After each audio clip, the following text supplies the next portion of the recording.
કેમ છો વિદ્યાર્થી મિત્રો, હું કેતન તમારું બધાનું ફરીથી હાર્દિક સ્વાગત કરું છું DICS ના યુટ્યુબના પ્લેટફોર્મ ઉપર. તો તમને બધાને ખબર છે જેમ આપણે જિયોગ્રાફીના એક ટોપિક વાઇઝ જે છે પ્રશ્નોત્તરીની શરૂઆત કરી છે, જેમાં આપણે ટોપિક વાઇઝ પ્રશ્નો લઈએ છીએ અને તેનું સોલ્યુશન કરીએ છીએ અને તેની સાથે સાથે થિયરીને પણ સમજી અને તેનું રિવાઇઝ કરીએ છીએ, જે તમારા આવનારા STI અને CC ગ્રુપ બી મેન્સની અંદર તમને ખબર છે કે તમારા કામમાં લાગશે. ચાલો, તો સૌથી પહેલાં તો આપણે 3 ટોપિક કમ્પ્લીટ કર્યા, જેની અંદર આપણે સૂર્યમંડળના ભાગરૂપે પૃથ્વી જોઈ, પૃથ્વી અને ઋતુની વિભાવના જોઈ, પૃથ્વી અને ત્રીજું ખડકવાળું ચેપ્ટર જોયું. ચોથું એક ચેપ્ટર છે અથવા ટોપિક છે, એનું નામ છે પૃથ્વીની આંતરિક સંરચના. તો અમે જ્યારે તમારા સિલેબસની અંદર તમે તમારો JPSCનો STIનો સિલેબસ ઓપન કરો છો ત્યારે તમને એક ટોપિક દેખાય છે જેનું નામ છે પૃથ્વીની આંતરિક સંરચના, જેને આપણે internal structure of the earth પણ તરીકે પણ ઓળખીએ છીએ. બરાબર છે, internal structure of the earth. બરાબર, પૃથ્વીની આંતરિક સંરચના જેને આપણે કહીએ છીએ. આ તમારો જે ટોપિક છે એ જીઓમોર્ફોલોજી સાથે સંકળાયેલો ટોપિક છે. કોની સાથે સંકળાયેલો ટોપિક છે? જીઓમોર્ફોલોજી, ભૂસ્તરશાસ્ત્ર જેને આપણે કહીએ જીઓમોર્ફોલોજી સાથે સંકળાયેલો ટોપિક છે. દેખો, આ ચેપ્ટર જે છે ને પૃથ્વીની આંતરિક સંરચના, આ ચેપ્ટર કરવાનો ફાયદો શું છે અથવા તો આ ચેપ્ટર તમને શું કામ પૂછવામાં આવે છે? કારણ કે આ ચેપ્ટરના કોન્ટેક્ટ સાથે તમારું ખડકોવાળું ચેપ્ટર બને છે. આ જ ચેપ્ટરના કોન્ટેક્ટ સાથે તમારું ધરતીકંપ અને જ્વાળામુખીવાળું ચેપ્ટર બને છે.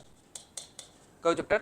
અર્થક્વિક અને વોલ્કેનો, જ્વાળામુખી, ધરતીકંપ અને જ્વાળામુખી અને ખડકવાળું ચેપ્ટર બને છે. જો તમારું આ જે ચેપ્ટર છે એ સ્ટ્રોંગ તમને જોવા મળશે, જો તમારું સ્ટ્રોંગ હશે તો શું થાય છે કે તમને 3 ચેપ્ટર સમજવામાં સૌથી ઇઝી રીતે થઈ જાય છે. અને આના કોન્સેપ્ટ, ધરતીકંપ અને જ્વાળામુખીના કોન્સેપ્ટ તમારા કોની સાથે સંકળાયેલા છે? તો કે પૃથ્વીની આંતરિક સંરચના સાથે સંકળાયેલા છે. ચાલો, ક્લિયર થાય છે? ચાલો, તો જેટલા પણ વિદ્યાર્થી મિત્રો આપણી સાથે જોડાયેલા છે, સૌથી પહેલાં તો બરાબર છે, જણાવો કે તમારા પાછળના લેક્ચર જે છે તમારી તૈયારી કેવી ચાલે છે અને તમારા પાછળના જે લેક્ચર તમે જોયા એની અંદર તમને કોઈ પણ પ્રકારનો ડાઉટ હોય તો તમે કોમેન્ટમાં જણાવી શકો છો. બરાબર, કોમેન્ટ કરજો, નીચે જણાવજો તો હું તમને એનું સોલ્યુશન પ્રોવાઈડ કરાવીશ. ચલો, તો ઇન્ટરનલ સ્ટ્રક્ચરની વાત કરીએ તો પૃથ્વીનું જે ઇન્ટરનલ સ્ટ્રક્ચર છે એના રિલેટેડ ક્વેશ્ચન્સ આપણે અહીં જોવાના છે અને પછી સાથે સાથે તેની આપણે થિયરી પણ સમજતા જઈશું. ચલો આગળ, નીચેનામાંથી કઈ જોડ ખોટી છે? નીચેનામાંથી કઈ જોડ શું છે? ખોટી છે, રોંગ છે.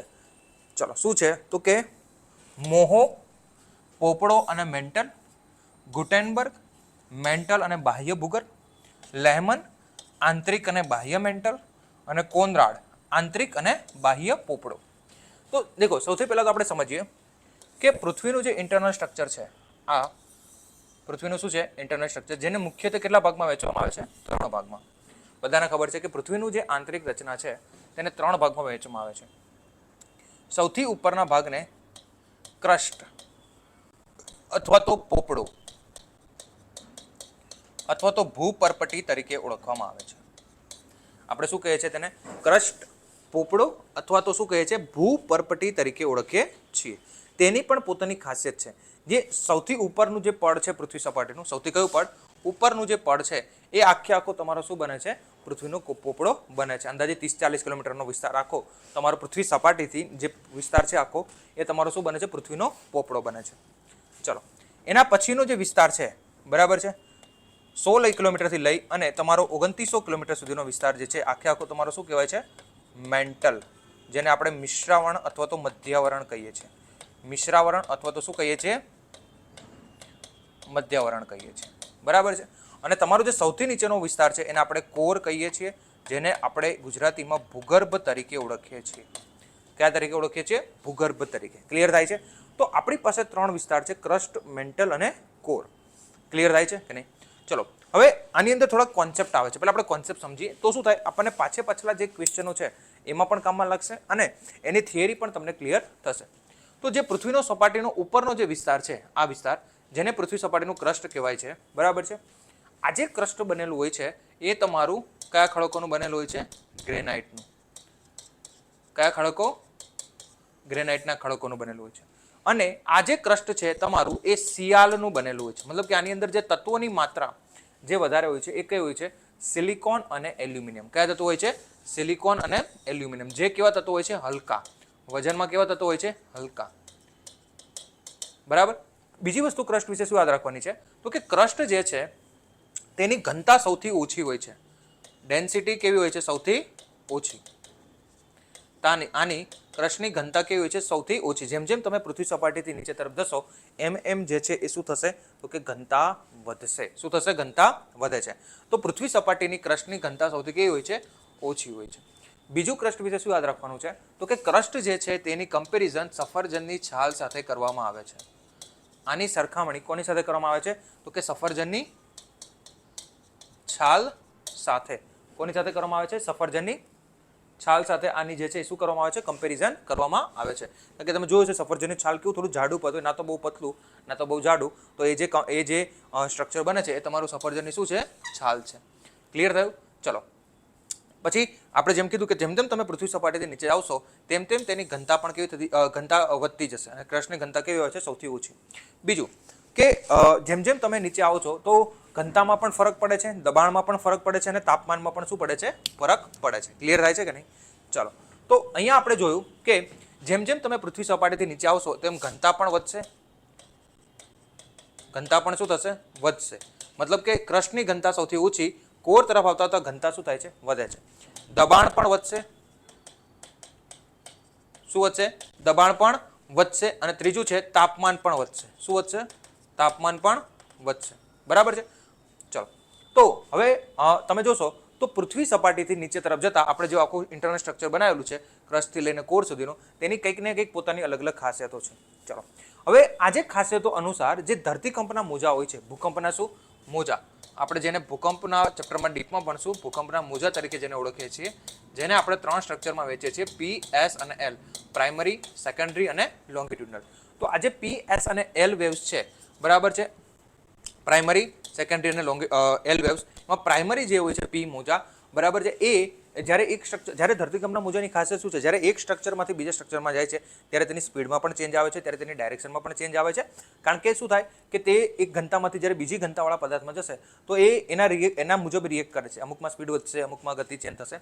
તો જ્યારે ધરતીકંપના મોજા એક માધ્યમમાંથી બીજા માધ્યમમાં જાય છે ત્યારે તેના કંઈક ને કંઈક પરિવર્તન આવે છે. રીઝન શું છે? કે નીચે જતા જતા દરેકના સ્ટ્રક્ચરમાં ઘનતામાં પણ ફરક છે. અહીંયા તમારું સેન્ટર છે 6370 કિલોમીટર પૃથ્વીનું કોરનું. તો નીચે જતા જતા દરેકના સ્ટ્રક્ચરમાં કંઈક ને કંઈક પરિવર્તન આવે છે. હવે આ જે પરિવર્તન આવે છે એના લીધે શું થાય છે? તો કે એના લીધે આ જે ઇન્ટરનલ સ્ટ્રક્ચર છે, બરાબર, એને પાછા બે અલગ અલગ ભાગોમાં વહેંચેલા હોય છે, જેને આપણે અસંબંધતા તરીકે ઓળખીએ છીએ. કયા તરીકે ઓળખીએ છીએ? અસંબંધતા તરીકે ઓળખીએ છીએ. કયા તરીકે ઓળખીએ છીએ? મતલબ કે ક્રસ્ટને પણ બે ભાગમાં વહેંચવામાં આવે છે. એક ક્રસ્ટને આપણે કહીએ છીએ ઉપલી ક્રસ્ટ. બરાબર છે. હું ફરીથી ડ્રો કરું છું, બરાબર, થોડું ક્લિયર રહે. તો આ કમ્પેરિઝન ક્રસ્ટની ખાસિયત યાદ રાખવાની છે. તો ક્રસ્ટ જે છે એને કેટલા ભાગમાં વહેંચવામાં આવે છે? બે ભાગમાં વહેંચવામાં આવે છે. એક છે ઉપલી ક્રસ્ટ અને બીજી કઈ છે? નીચલી ક્રસ્ટ. એ જ રીતે મેન્ટલનો જે વિસ્તાર છે એને બે ભાગમાં વહેંચવામાં આવે છે. બરાબર છે. આપણે આને કહીશું ઉપલી મેન્ટલ, આને કહેવાય છે નીચલી મેન્ટલ. અને જે કોર વાળો વિસ્તાર છે એને પણ કેટલા ભાગમાં વહેંચવામાં આવે છે? બે ભાગમાં વહેંચવામાં આવે છે. બરાબર છે. જે કોર વાળો છે એને પણ બે. તો આને આપણે કહીશું બાહ્ય કોર અને આને આપણે કહીએ છીએ આંતરિક કોર, ઇન્ટરનલ કોર. તો આ રીતે દરેકને પોતાની ખાસિયત અનુસાર અલગ અલગ જે છે એ સ્ટ્રક્ચરમાં વહેંચવામાં આવે છે, જેને આજે લાઈન ડ્રો કરી, આજે લાઈન કે જે મેન્ટલને બે ભાગમાં વહેંચે છે. રીઝન શું છે? તો કે ઉપલી ક્રસ્ટની પણ ઘનતા કંઈક અલગ હશે. મતલબ આપણે જોયું કે જેમ જેમ તમે પૃથ્વી સપાટીથી નીચે તરફ જશો એમ એમ ઘનતામાં શું થશે? ઘનતામાં શું થશે? વધારો થાય છે. તો માનો કે પૃથ્વી સપાટીની જે ક્રસ્ટની ઘનતા છે એ સૌથી ઓછી 2.7 ગ્રામ પ્રતિ સેન્ટીમીટર ક્યુબ તમારી જોવા મળે છે. તો જેમ જેમ તમે નીચે જશો તો અહીંયા 3 ગ્રામ પહોંચી જશે. બરાબર. અહીંયા તમે જોશો તો 7 ગ્રામ, 8 ગ્રામ સેન્ટીમીટર ક્યુબ, બરાબર, અહીંયા 9 ગ્રામ અને સૌથી નીચે કોરની 10 થી લઈને 13 ગ્રામ સેન્ટીમીટર ક્યુબ તમારી ઘનતા જોવા મળે છે. તો તમે જોશો તો ઘનતા પણ ચેન્જ થઈ રહી છે. તો શું થાય? ભૂકંપના મોજાની જે ચાલવાની દિશા, ગતિ, ડિરેક્શન એ પણ શું થાય છે? ચેન્જ થશે. ક્લિયર થાય છે? તો આજે લાઈન ડ્રો કરી, આ લાઈનને આપણે કહીએ છીએ અસંબંધતા, ડિસકન્ટિન્યુટી. શું કહીએ છીએ આપણે? અસંબંધતા એટલે કે ડિસકન્ટિન્યુટી. બરાબર છે. ચલો તો આવી આપણી પાસે 5 ડિસકન્ટિન્યુટી છે ઇમ્પોર્ટન્ટ. કેટલી ડિસકન્ટિન્યુટી છે? 5 ડિસકન્ટિન્યુટી એટલે કે અસમાનતા છે, જેને આપણે એક શોર્ટ ફોર્મથી યાદ રાખીશું કોમોરે ગુલ્લે. કયા શોર્ટ ફોર્મથી યાદ રાખશું? કોમોરે ગુલ્લે. બરાબર છે. ચલો તો સૌથી પહેલા કો એટલે કોનરાડ અસમાનતા, મો એટલે મોહો અસમાનતા, રે એટલે રેપેટી અસંબંધતા, ગુ એટલે ગુટેનબર્ગ અસંબંધતા અને લ એટલે લેહમન અસંબંધતા. તો કોમરે ગુલ્લે એ 5 અસમાનતા આવેલી છે જે અલગ અલગ સ્ટ્રક્ચરને અલગ કરે છે. તો તમે જોશો કોનરાડ અસમાનતા કોની વચ્ચે આવે તો ઉપલી ક્રસ્ટ અને નીચલી ક્રસ્ટને અલગ કરશે.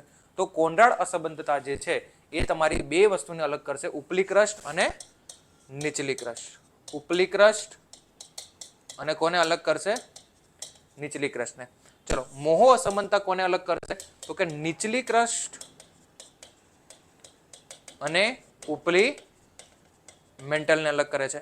રેપેટી અસમાનતા કોને અલગ કરશે તો કે ઉપલી મેન્ટલ અને નીચલી મેન્ટલ. ઉપલી મેન્ટલ અને નીચલી મેન્ટલ. ગુટેનબર્ગ કોને અલગ કરશે તો કે નીચલી મેન્ટલ અને બાહ્ય કોર.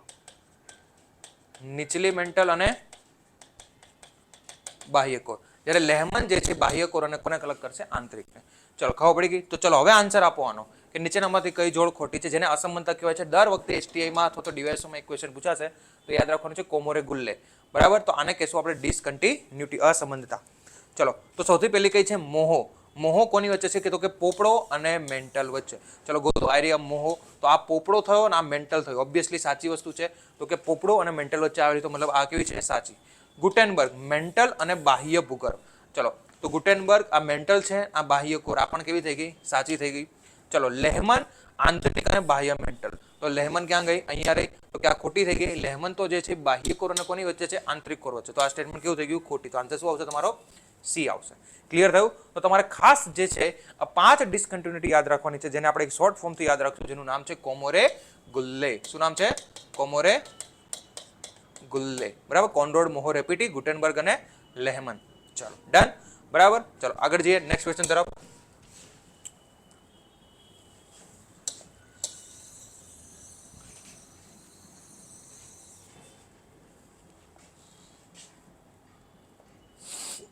ચલો નેક્સ્ટ ક્વેશ્ચન શું છે કે પૃથ્વીના ભૂગર્ભમાં કયા ખનિજ તત્વો મુખ્ય જોવા મળે છે? પૃથ્વીના ભૂગર્ભમાં કયા ખનિજ તત્વો જે છે સૌથી મુખ્ય જોવા મળશે?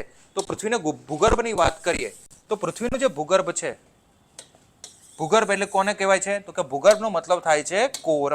શું થાય છે?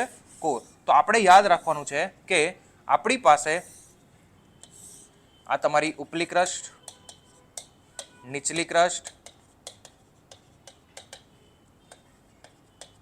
પછી ઉપલી મેન્ટલ, નીચલી મેન્ટલ, પછી બાહ્ય કોર અને આંતરિક કોર.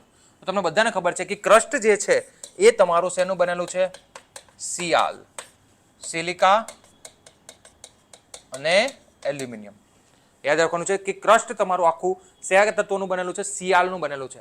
ધ્યાન રાખજો. પછી મેં તમને કાલે પણ મેં તમને પાછળના લેક્ચરમાં પણ કીધું હતું કે જે ક્રસ્ટ બને છે, સાંભળજો, જે ક્રસ્ટ બને છે એમાં સમુદ્રની જે ક્રસ્ટ હોય છે, આ આપણી જમીનની ક્રસ્ટ છે ને આ સમુદ્રની ક્રસ્ટ. તો સમુદ્રની જે ક્રસ્ટ છે ખાસ યાદ રાખજો કે આપણે તમે બુકમાં વાંચશો ને તો એવું લખેલું હશે કે સમુદ્રની ક્રસ્ટ જે છે શેની બનેલી છે? સિયાલની. પણ આ હાફ થઈ ગયું. હાફ મતલબ શું થઈ ગયું કે જે સરેરાશ ક્રસ્ટ જોવા જોઈએ, જેમ કે આપણે બે પ્રકારની ક્રસ્ટ આવે, એક કોઈ જમીનની ક્રસ્ટ હોય અને કોઈ ખંડની ક્રસ્ટ હોય. બરાબર છે? સમુદ્રની ક્રસ્ટ હોય. તો આપણે જે લોકો રહીએ છીએ કોન્ટિનેન્ટ ઉપર રહીએ છીએ, જમીન ઉપર, તો એ જમીનની ક્રસ્ટ કહેવાય. જ્યારે સમુદ્ર જે છે, કોણ? સમુદ્ર એ હવામાં થોડી છે, એ પણ ક્યાંક ને ક્યાં છે? પાણી ઉપર. ક્યાં છે? પાણી ઉપર છે. તો પાણી ઉપર છે એટલે શું થાય છે તો કે સી ફ્લોર સ્પ્રેડિંગના કારણે અહીંયા સતત લાવા પથરાશે. એ તમે થિયરીમાં ભણશો તો અહીંયા શું થતું હોય કે લાવા પથરાવાના લીધે જે સીમા છે એટલે કે મેન્ટલ જે છે ને, મેન્ટલ એ તમારું શેનું બનેલું છે? સીમાનું. સિલિકોન અને મેગ્નેશિયમ. સિલિકોન અને મેગ્નેશિયમનું બનેલું છે. શેનું બનેલું છે? સીમાનું બનેલું છે. સિલિકોન અને મેગ્નેશિયમ. તો એ સીમા પથરાવાના લીધે અહીંયા તમારું જે ક્રસ્ટ છે તો સમુદ્રની ક્રસ્ટ જે છે એ તમારી સીમાની બનેલી જોવા મળે છે. શેની બનેલી જોવા મળે છે? સમુદ્રની ક્રસ્ટ જે છે એ શેની બનેલી જોવા મળે છે? સીમા. જે બેસાલ્ટ હોય છે. શું હોય છે? બેસાલ્ટ. યાદ રાખજો કે જે ક્રસ્ટ છે ને એ સિયાલની બનેલી છે, જે ગ્રેનાઇટના ખડકો જોવા મળશે. કેવા ખડકો? ગ્રેનાઇટના. બરાબર છે, ગ્રેનાઇટ. અને સિયાલ સૌથી હલકું તત્વ. ચલો, મેન્ટલ સીમાનું બનેલું. શેનું બનેલું હોય? સીમા. જેની અંદર બેસાલ્ટના ખડકો જોવા મળે છે. ખાલી બેસાલ્ટ નહીં, આ મુખ્ય છે. બેસાલ્ટની સિવાય પેરિડોટાઇટ, ઓગોવાઇન, આ અલગ અલગ પ્રકારના તમને ખનિજો ખડકો જોવા મળશે. તો મેન્ટલ જે છે સીમાનું બનેલું હશે, બેસાલ્ટનું. ચલો, ત્યારબાદ કોર. કોર જે છે તમારી, આ જે છે કોર, એ નિફેની બનેલી હોય છે. શેની બનેલી હોય છે? નિફે. નિકલ અને ફેરિયમ, જેને આપણે આયન કહીએ છીએ. શું કહીએ છીએ? આયન. તો ત્રણે ત્રણ જે છે એના મુખ્ય તત્વો તમારે યાદ રાખવાના: સિયાલ, સીમા અને નિફે. તો ક્રસ્ટ તમારું સિયાલનું બનેલું છે, મેન્ટલ તમારું સીમાનું એટલે કે બેસાલ્ટનું, અને નિફે કોર જે છે એનું બનેલું છે નિફેનું. તો કોરમાં કયા ખનિજ તત્વો જોવા મળશે? તો કોરમાં સિલિકા અને લો નહીં, નિકલ અને લો આપણને આવે અને આપણને આવે. તો આન્સર કયો આવશે? બી આવશે. ક્લિયર થયું નહીં? તો આનો આન્સર શું આવશે? બી. તો તમારે આ ડ્રોઈંગની સાથે તેની અસમાનતા અને તેના તત્વો ખાસ યાદ રાખવાના છે. જ્યારે ગ્રેનાઇટની અંદર તમારા કયા ખડકો હશે? તો ગ્રેનાઇટની અંદર હશે તમારા સિયાલની, ક્રસ્ટની અંદર સિયાલ હશે. બીજું એક રીઝન તમને કહું કે આપણે જોયું કે જેમ જેમ તમે પૃથ્વી સપાટીથી નીચે જશો એમ તમારું ઘનતા પણ શું થાય છે? વધશે. દબાણ પણ શું થાય છે? વધે છે. અને તાપમાન પણ વધે છે. તો જે સૌથી ભારે તત્વો છે ને ક્યાં છે? કોરમાં, જેને આપણે આયન તરીકે કહીએ છીએ. બરાબર. તો સૌથી હલકા તત્વો સિયાલના છે, એનાથી ભારે કયા છે? સીમાના. હવે તમે જો, મેં શું કીધું કે સમુદ્રની જે પ્લેટ છે, સમુદ્રની ક્રસ્ટ સોરી, એ શેની બનેલી છે? સીમાની. એટલા માટે જે છે ને યાદ રાખજો કે સમુદ્રની જે પ્લેટ હોય ને અથવા સમુદ્રની ક્રસ્ટ એ હંમેશા ભારે હોય છે. કેવી હોય છે? ભારે. વજનમાં કેવી હશે? ભારે. સમુદ્રની જે ક્રસ્ટ હશે એ હંમેશા કેવી હોય છે? ભારે. રીઝન શું છે? તો કે અહીંયા સીમાની બનેલી છે, અને સીમા કેવા તત્વો છે? ભારે તત્વો છે. જ્યારે જમીન આપણે જ્યાં રહીએ છીએ એ કેવા છે? સિયાલના. તો એ કેવા છે? હલકા. તો યાદ રાખજો કે જમીન જે છે, જમીનની ક્રસ્ટ એ વજનમાં કેવી હશે? હલકી. જ્યારે સમુદ્રની જે ક્રસ્ટ છે એ વજનમાં કેવી હશે? ભારે. આનો તમને ઇમ્પેક્ટ ક્યાં જોવા મળશે? જ્યારે બે પ્લેટો ભટકાય છે તો તમને ખબર છે કે બે પ્લેટો ભટકાશે ત્યારે શું થાય? ભારે પ્લેટ ક્યાં જાય? નીચે. તો હંમેશા સમુદ્રવાળી પ્લેટ ક્યાં જશે? નીચે. કારણ કે એ વજનમાં કેવી હોય છે? ભારે હોય છે. ક્લિયર થાય છે? ચાલો આગળ. આનો આન્સર શું આવશે? બી આવશે. અને થિયરી પણ તમારે યાદ રાખવાની છે. ચાલો આગળ. નેક્સ્ટ ક્વેશ્ચન શું છે? નેક્સ્ટ ક્વેશ્ચન કે પૃથ્વીના પેટાળમાં સીમા સ્તરમાં કેવા પ્રકારના ખડકો છે? કેના પ્રકારમાં? સીમા પ્રકારમાં કેવા પ્રકારના ખડકો છે? તો હમણાં જ જોયું, આપણે એ ડ્રોઈંગનો યુઝ કરશું. તો કે સીમાની અંદર ફરીથી આપણે જોયું કેવા ખડકો છે? બેસાલ્ટ. સીમાની અંદર બેસાલ્ટ, ઓગિવાઇન, પેરિડોટાઇટ, બરાબર છે, આવા પ્રકારના ખડકો જોવા મળે છે. બેસાલ્ટ કે જેની ઘનતા કેવી હોય છે? વધારે. અને જે કેવા હશે? મોસ્ટલી ભારે જોવા મળે છે. કેવા જોવા મળે છે? ભારે જોવા મળે છે. તો તમને ખબર છે કે આપણો જે મહારાષ્ટ્રનો અને સૌરાષ્ટ્રનો ઉચ્ચ પ્રદેશ છે ત્યાં જે છે તમારો બેસાલ્ટ એટલે કે બેસાલ્ટિક લાવા પથરાયો હતો, ત્યારબાદ તેનું જે ઘસારણ થયું તો ત્યાં તમને કાળી જમીન તમને જોવા મળે છે. તો કે બેસાલ્ટનું જ્યારે ઘસારણ થશે તો તમારું એ કેવી પ્રકારની જમીન બનાવે છે? કાળી બ્લેક સોઇલ. ક્લિયર થયું? પૃથ્વીના પેટાળમાં સીમાના સ્તરમાં કેવા જોડકો જોવા મળશે? બેસાલ્ટિક જોવા મળશે. કેવા જોવા મળશે? બેસાલ્ટિક જોવા મળશે. જ્યારે સિયાલમાં ગ્રેનાઇટ હશે અને નિફેમાં આયન હશે. ક્લિયર થયું? સમજ પડી ગઈ? ચાલો આગળ જઈએ નેક્સ્ટ ક્વેશ્ચન તરફ. નેક્સ્ટ ક્વેશ્ચન છે કે પૃથ્વીના ભૂગર્ભના સંદર્ભમાં નીચેના પૈડાની વાક્યોને તપાસો. કોને તપાસવાના છે? નીચેના વાક્યોને તપાસો. ચલો હું રિમૂવ કરી દઉં છું, ઇઝી પડશે. ચલો સ્ટેટમેન્ટ શું છે પહેલું? ચલો તમામ લોકો આનો આન્સર આપે જે પણ જીઓગ્રાફી ભણી ગયા છે, અને જે લોકો જીઓગ્રાફી ભણવા બેઠા છે એ લોકોના ચેપ્ટર તમારું આવડી જ ગયું હશે. તો તમારો આનો આન્સર તમારે જે છે કોમેન્ટ કરીને જણાવવાનો છે. શું આવશે આન્સર? તો કે પૃથ્વીના ભૂગર્ભ એટલે શું થાય? કોર. ઘણી વાર છે ને આપણે ગુજરાતી અને ઇંગ્લિશ મિક્સ કરી નાખીએ છીએ, તો ગુજરાતી વર્ડ પણ યાદ રાખવા જરૂરી છે અને ઇંગ્લિશ પણ યાદ રાખવા જરૂરી છે. તો પૃથ્વીના ભૂગર્ભ એટલે કોરના બાબતે કેટલા વિધાનો અને વાક્યો તપાસો. કયા વિધાનો જે છે એ સાચા છે? ચલો. તો કે પૃથ્વીનું કોર એ મુખ્યત્વે એલ્યુમિનિયમ અને લોહના ખનિજ દ્રવ્યનું બનેલું છે. બોલો સાચું છે કે ખોટું? પૃથ્વીનું કોર મુખ્યત્વે એલ્યુમિનિયમ અને લોહના ખનિજ દ્રવ્યોનું બનેલું છે. આ સ્ટેટમેન્ટ સાચું છે કે ખોટું છે? ઓબ્વિયસલી સ્ટેટમેન્ટ કેવું થઈ ગયું? ખોટું. કારણ કે હમણાં જ આપણે કીધું હતું કે તમારું જે ક્રસ્ટ બની છે, બરાબર છે, ક્રસ્ટ શેની બનેલી હોય? સિયાલ, બેસાલ્ટ એટલે કે સીમા, અને આ નિફે. કોર શેનું બનેલું હોય? નિફે. અને તમારું મેન્ટલ શેનું બનેલું હોય? સીમા. અને તમારું ક્રસ્ટ શેનું બનેલું હોય? Cr. તો આ તો નીફે છે, તો પહેલું સ્ટેટમેન્ટ કેવું થઈ ગયું? ખોટું. ચલો, આ સ્તરના ઉપવિભાગો પૈકીનું બાહ્ય ભૂગર્ભ એ તરલ અવસ્થામાં છે, જ્યારે આંતરિક ભૂગર્ભ એ ઘન અવસ્થામાં છે. મોસ્ટ ઇમ્પોર્ટન્ટ ક્વેશ્ચન, અને આ ક્વેશ્ચન દર વખતે પૂછાય છે, પણ છતાં પણ જે લોકો કોન્સેપ્ટ નથી ભણતા એ કોન્સેપ્ટ નથી ભણતા એટલે શું થાય છે કે કોન્સેપ્ટ નથી ભણતા એટલે આ ક્વેશ્ચનને હેન્ડલ કરી શકતા નથી. તો આનો આજે હું તમને છે ને કોન્સેપ્ટ સમજાવીશ, બરાબર. આ જે તમારો આ બીજા નંબરનો ક્વેશ્ચન છે, આનો હું તમને આજે મસ્ત રીતે કોન્સેપ્ટ સમજાવું કે આ બાહ્ય અને આંતરિક ભૂગર્ભની જે છે એ ખાસિયત શું છે. ચાલો, તો તમે જોશો ને તો અહીંયા આપણું જે ક્રસ્ટ આવેલું છે, શું આવેલું છે? ક્રસ્ટ. બરાબર છે. આમાં ઘણીવાર ડ્રોઈંગ કરવું પડશે વારંવાર. નીચલી ક્રસ્ટ, પછી આ તમારું ઉપરી મેન્ટલ, પછી આ તમારું બાહ્ય મેન્ટલ, પછી આ તમારું બાહ્ય કોર, અને આ તમારું શું છે? આંતરિક કોર. બરાબર છે. કેવું છે આંતરિક કોર? હવે સમજો, દેખો આપણું જે 3 સ્તરો બનેલા છે સેન્ટરની અંદર, આ જે 3 સ્તરો છે, જેવી રીતે પૃથ્વી રોટેટ કરે છે એ જ રીતે આ 3 સ્તરો શું કરે છે? રોટેશન કરે છે. શું કરે છે? આ રીતે શું કરે છે? રોટેશન કરે છે. સમજો, બહુ મસ્ત કોન્સેપ્ટ છે, બહુ મજા આવશે. તો તમને જો આ 3 સ્તરો જે છે એ શું કરે છે? રોટેટ કરે છે. શું કરે છે? રોટેટ. માનો કે આ ક્રસ્ટ, મેન્ટલ અને કોર. તો આ જે ક્રસ્ટ છે એ એકબીજા ઉપર આ રીતે શું કરતા હોય છે? રોટેટ. શું કરે છે? રોટેટ કરે છે. હવે આ જે રોટેટ કરવાની સ્પીડની વાત કરીએ તો કોર જે છે એ બહુ ફાસ્ટ રોટેટ કરે છે. કોર જે છે બહુ શું કરે છે? કોર સૌથી ફાસ્ટ રોટેટ કરે છે. કોર જે છે એ સૌથી કેવું રોટેટ કરે છે? ફાસ્ટ. એના પછી ઓછી સ્પીડમાં કોણ રોટેટ કરે છે? મેન્ટલ. અને સૌથી ઓછું સ્પીડ તમારું કોણ રોટેટ કરે છે? તો કે ક્રસ્ટ. તમે જો આપણી ક્રસ્ટ છે ને રોટેટ કરે છે. આપણે જો એક જગ્યાએથી બીજી જગ્યાએ મૂવ કરીએ, જેમ કે ભારત જે છે એ આફ્રિકાનો સાથે જોડાયેલો હતો, ત્યાંથી છૂટો પડીને ક્યાં પહોંચ્યો તે? તો કે અત્યારે યુરેશિયા સાથે અથડાયો છે. તો એ મૂવ કરે છે, જે ક્રસ્ટ પણ ક્રસ્ટની મૂવ કરવાની સ્પીડ બહુ ઓછી છે, અને કોરની સૌથી કેવી છે? વધારે. કોર જે રોટેટ કરે છે એટલે શું થાય છે? એની આપણે ઇમ્પેક્ટ કરીએ.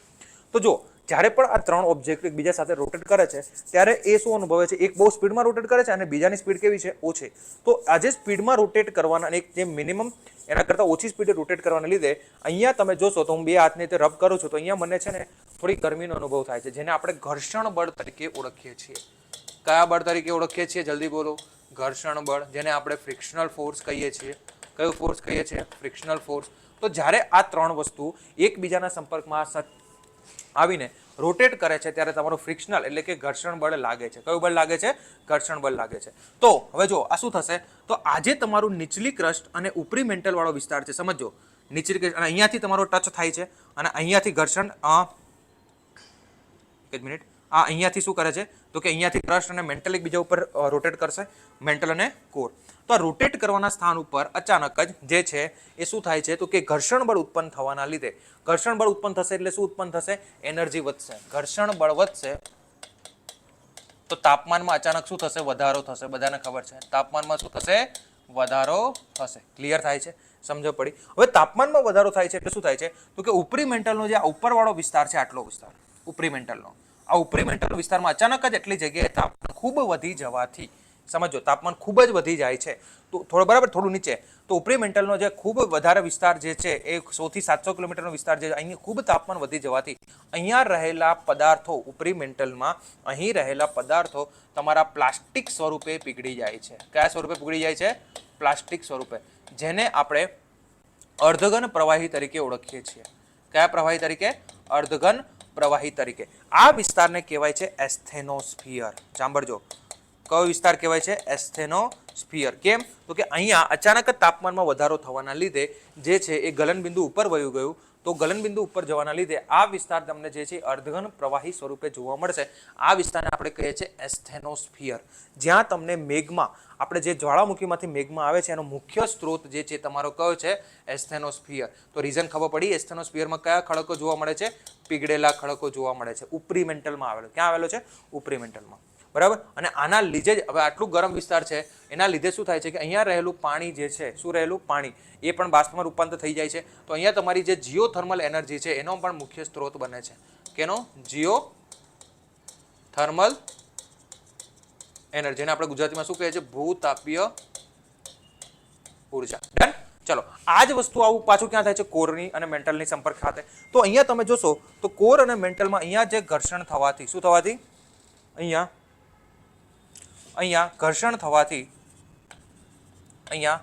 ઘર્ષણ થવાથી હવે શું થાય છે જો તો કે આ ઘર્ષણ થવાના લીધે આ વિસ્તારની પાસે બરાબર ઘર્ષણ થવાના લીધે આ વિસ્તારની પાસે તમારું અચાનક જ જે છે એ શું થયું તો કે ઘર્ષણ બને તાપમાન ફરીથી વધશે અને આમ બી તમે જોજો જેમ જેમ નીચે આવવાનું તાપમાન ઓબ્વિયસલી અહીંયા તમને બહુ વધારે જોવા મળે 3000-4000 ડિગ્રી સેલ્સિયસ અને અચાનક જ તાપમાનમાં વધારો થાય છે એટલા માટે આ બાહ્ય કોરવાળો જે વિસ્તાર છે આખો આ બાહ્ય કોરવાળો ખૂબ તાપમાન વધારે હોવાના લીધે આ બાહ્ય કોરવાળો વિસ્તાર જે છે સંપૂર્ણપણે કેવો થઈ જાય છે?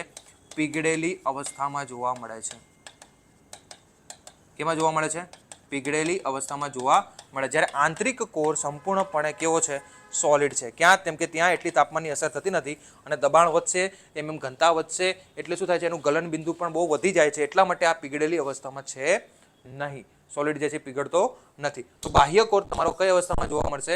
પીગળેલી અવસ્થામાં. જ્યારે ઇન્ટરનલ કોર જે છે એ સોલિડમાં જોવા મળશે. તો સ્ટેટમેન્ટ વાંચો કે આ સ્તરના અને આજે બાહ્ય કોર ફરે છે અને પીગળેલી અવસ્થામાં છે એટલા માટે અહીંયાથી એક એનર્જી નીકળે જેને આપણે મેગ્નેટિક કહીએ છીએ. જીઓમેગ્નેટિક એનર્જી. કઈ કહેશું? જીઓમેગ્નેટિક ફિલ્ડ કહીએ છીએ. બરાબર છે. ચલો તો અહીંયા તમે જોશો તો આ સ્તરના ઉપભૂગર્ભ બાહ્ય ભૂગર્ભ એ તરલમાં છે. યસ. જ્યારે આંતરિક ભૂગર્ભ કેવું આવશે? ઘનમાં. તો પેલું ખોટું થઈ ગયું, બીજું કેવું છે? સાચું. તો આન્સર શું આવશે? બી. ક્લિયર થયો? તો આ કોન્સેપ્ટ યાદ રાખજો કે એસ્થેનોસ્ફિયર વાળો વિસ્તાર તમારો ક્યાં આવશે? તો કે તમારો આવશે ઉપરી મેન્ટલની અંદર. કોની અંદર આવશે?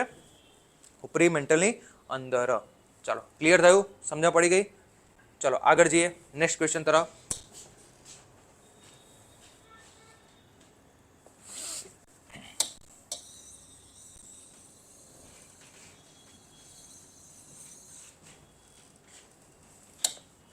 બરાબર છે. આ ચેપ્ટર મસ્ત કોન્સેપ્ટ વાળું ચેપ્ટર છે. નાનું ચેપ્ટર છે પણ કોન્સેપ્ટ છે એની અંદર.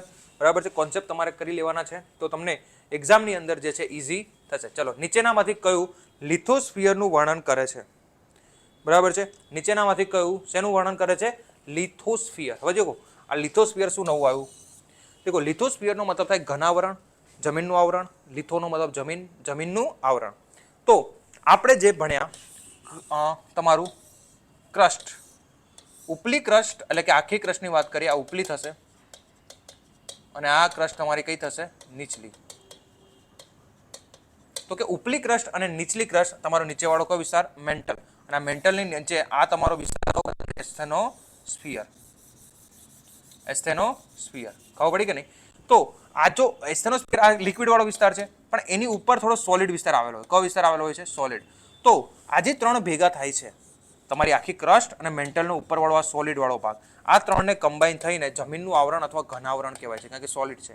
ઘનાવરણ અથવા તો શું કહીએ છીએ આપણે? લિથોસ્ફિયર. શું કહીએ છીએ? લિથોસ્ફિયર. જમીનનું આવરણ. તો ક્રસ્ટ આખી અને મેન્ટલનો કયો વિસ્તાર? ઉપરનો જે સોલિડ અવસ્થામાં છે. કઈ અવસ્થામાં છે? સોલિડ. તો આને કમ્બાઈન થઈને ત્રણેયને શું કહેવાય છે? લિથોસ્ફિયર. શું કહેવાય છે? લિથોસ્ફિયર. તો શું આન્સર આવશે? ઉપલું અને નીચલું આવરણ. બરાબર છે. પોપડો અને ઉપલું આવરણ. અહીં ઉપલું નીચલા આવરણનો મતલબ મેન્ટલની વાત થાય છે. બરાબર. પોપડો અને કોર આના આવે, મેન્ટલ અને કોર આના આવે, ઉપલું અને નીચલું આવરણ આના આવે. તો તમારો આન્સર શું આવશે? બી. પોપડો એટલે કે ક્રસ્ટ અને ઉપલું આવરણ એટલે કે આ ઉપલું ભાગ. કયો ભાગ? ઉપલું ભાગ મેન્ટલનો. તો ધ્યાન રાખજો કે લિથોસ્ફિયરનો મતલબ થાય કે તમારી આખી ક્રસ્ટ પ્લસ મેન્ટલનો ઉપરનો ઘન ભાગ આને કમ્બાઈન થઈને જ ઘનાવરણ કહેવાય છે એટલે કે લિથોસ્ફિયર કહેવાય છે. શું કહેવાય છે? લિથોસ્ફિયર. ઘનાવરણ. ડન?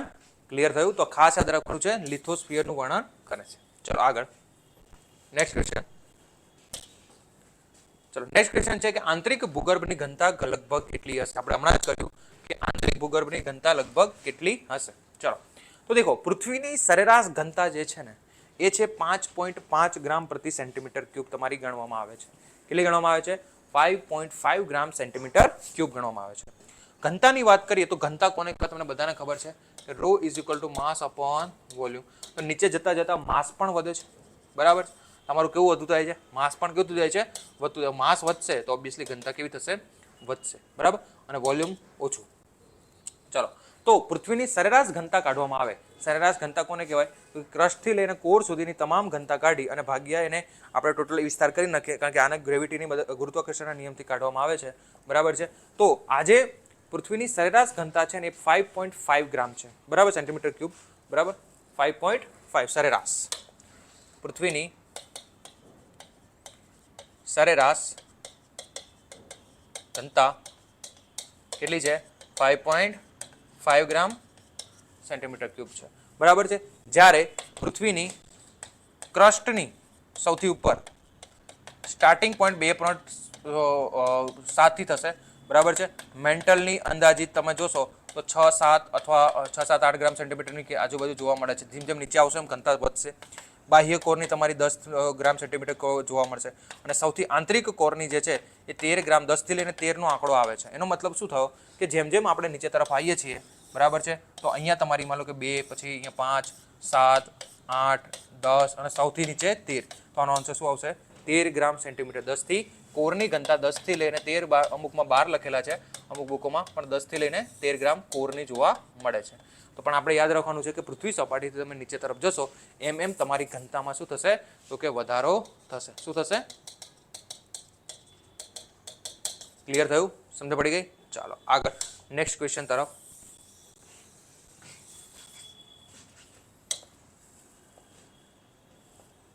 ચાલો, આંતરિક ભૂગર્ભની ઘનતા લગભગ કેટલી હોય છે? ફરીથી એ જ ક્વેશ્ચન આવ્યો. બરાબર છે. તો શું આવશે આન્સર? 13 સેન્ટીમીટર ગ્રામ સેન્ટીમીટર ક્યુબ. ચાલો, તો જેટલા પણ વિદ્યાર્થી મિત્રો આપણી સાથે જોડાયેલા છે, બરાબર છે, તો જેટલા લોકો પણ નવા જોડાયેલા છે અને જે લોકો જીપીએસસી અને યુપીએસસીની બેઝથી લઈને એડવાન્સ લેવલ સુધીની તૈયારી કરવા માંગે છે, તો તે પોતાની તૈયારી ઓફલાઈન બ્રાન્ચીસ, જીઆઈસીએસની ઓફલાઈન બ્રાન્ચ સાથે જોડાઈને કરી શકે છે, જેમાં તમને બેઝિકથી લઈ અને એડવાન્સ સુધીની તમામ જે છે તૈયારી કરવામાં આવે છે, જેમાં જીસીઆરટી, એનસીઆરટીથી લઈ અને રેફરન્સ બુક સુધીની તમને તૈયારી કરવામાં આવશે. જો તમારે જો તમે અમદાવાદના નજીક છો અથવા તો વડોદરા અથવા સુરત, ગાંધીનગરના નજીકના વિસ્તારમાં રહો છો, તો તમે આજે જ તમારા નજીકના ઓફલાઈન બ્રાન્ચીસ ઉપર જઈ અને તમે તમારી તૈયારી માટેનું ઇન્ક્વાયરી કરી શકો છો અને ત્યાં તમને જે છે એ ફ્રી ડેમો પણ તમને મળી જશે. બરાબર છે. 3 ડેમો પણ મળી જશે અને તમારી તમામ જે ડાઉટ છે એ પણ તમારા અહીંયા ક્લિયર થઈ જશે. અને તમારે જો કોન્ટેક્ટ કરવો તો તમે આ નંબર ઉપર કોન્ટેક્ટ કરી અને વધારે માહિતી તમે મેળવી શકો છો. બરાબર છે. ચાલો આગળ જઈએ નેક્સ્ટ ક્વેશ્ચન તરફ. શું છે 8મા નંબરનો ક્વેશ્ચન? ચલો આન્સર આપો કે પૃથ્વીના ભૂગર્ભના સંદર્ભમાં સાચા વિધાનો જણાવો. કોર, ભૂગર્ભ એટલે શું થશે? કોર. બરાબર છે, કોર. તો પૃથ્વીના ભૂગર્ભના સંદર્ભમાં કોરના સંદર્ભમાં સાચા વિધાનો તમારે જણાવવાના છે. ચલો બતાવો, આન્સર આપો. તમામ લોકો જે આપણી સાથે જોડાયેલા છે તમામ લોકો આન્સર આપશે કે આનો આન્સર સાચો શું આવશે.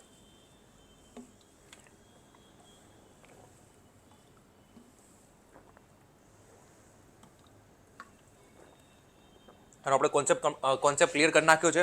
બોલો ફર્સ્ટ અને સેકન્ડ સ્ટેટમેન્ટનો આન્સર શું આવશે?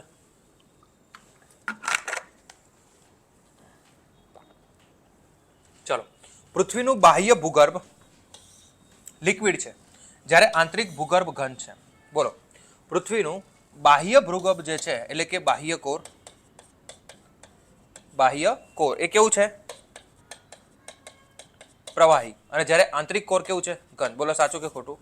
હમણાં જ આપણે ભણ્યા સાચી વસ્તુ છે કે બાહ્ય કોર જે છે કયા સ્વરૂપે જોવા મળે? લિક્વિડ. શું કામે જોવા મળે એની પણ આપણે ચર્ચા કરી કે ભાઈ જે અચાનક જ શું વધી જાય છે, તાપમાનમાં વધારો થઈ જશે, તો બાહ્ય કોર જે છે ઘર્ષણના લીધે કેવું જોવા મળે? પ્રવાહી. ત્યારે ઘન કેવું છે? સોલિડ છે. આંતરિક ઘન કેવું છે? સોલિડ. તો સાચું. ચલો, પૃથ્વીનું ભૂગર્ભ મુખ્યત્વે નિકલ તથા લોહનું બનેલું છે. યસ, ઓબ્વિયસલી કે પૃથ્વીનું કોર શેનું બનેલું છે? નિફેનું. શેનું બનેલું છે? નિફે. તો નિકલ અને ફેરસ એટલે કે આયર્નની વાત કરીએ છીએ આપણે. કેની વાત કરીએ છીએ? આયર્નની વાત કરીએ. તો આનો આન્સર કયો આવશે? સી. માત્ર એક એટલે કે 1 અને 2 બંને કેવા છે? સાચા છે. ક્લિયર થયું? તો જો તમારા કોન્સેપ્ટ જો ઇઝી હોય અને કોન્સેપ્ટ તમારા સરખા હોય છે તો તમે ફિઝિકલ જિયોગ્રાફીની અંદર આખા માર્ક્સ મેળવી શકો છો. ફિઝિકલ જિયોગ્રાફી તમારા માટે કેવો બની જશે? ઇઝી બની જશે. બરાબર છે. ચાલો આગળ નેક્સ્ટ ક્વેશ્ચન તરફ. 9મા નંબરનો, શિયાળ સ્તરમાં કયા પ્રકારના ખડકો જોવા મળે છે? બહુ ઇઝી ક્વેશ્ચન છે તમારા માટે. શિયાળ સ્તરમાં કેવા પ્રકારના ખડકો જોવા મળે છે? ચલો આન્સર આપો. તો કે શિયાળ સ્તરની અંદર તમને હમણાં જ ભણ્યો આપણે કેવા ખડકો છે? ગ્રેનાઇટ. કેવા ખડકો આવશે? ગ્રેનાઇટ ખડકો જોવા મળે છે. બરાબર. શિયાળ, સીમા અને નિફે. તો કે શિયાળની અંદર કેવા જોવા મળશે?